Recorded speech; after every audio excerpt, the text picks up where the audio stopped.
کی باشم، برای ملتم، برای خلقم، برای دولتم خدمت میکنم. سرداری دولتی ما، معماری وحدتی ما، وقت و سعادتی ما، پیشوای ملتی ما، پیشوای ملتی ما. سرداری دولتی ما، معماری وحدتی ما، وقت و سعادتی ما، پیشوای ملتی ما، پیشوای ملتی ما. بارها تاکید و تاکیدش جناب عالی رو میشنویم که نسبت جوانان میگویند که جوانان آینده تاجیکستانند. ما به جوانان باوری داریم. جوانان نیرو و اراده قوی و مستحکم جامعه ما میباشند.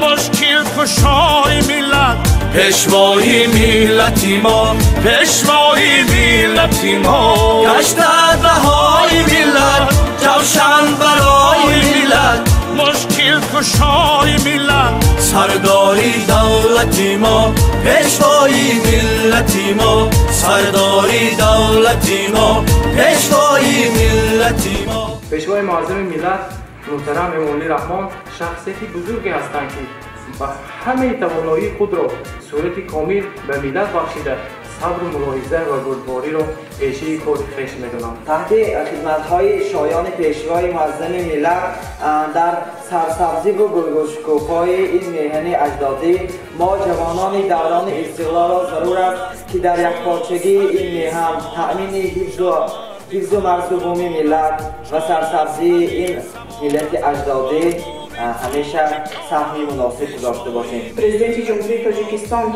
و مسئله‌های مهمترین وابسته به آینده انسانیت مناسبت دوربینانه و جدی دارند. پیشوای ملتی ما،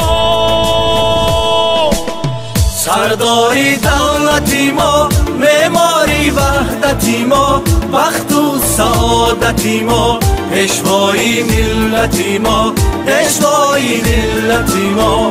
سرداری دولتی ما، معماری وحدتی ما، وقت و سعادتی ما، پیشوای ملتی ما، پیشوای ملتی ما، پیشوای ملتی ما، پیشوای ملتی ما.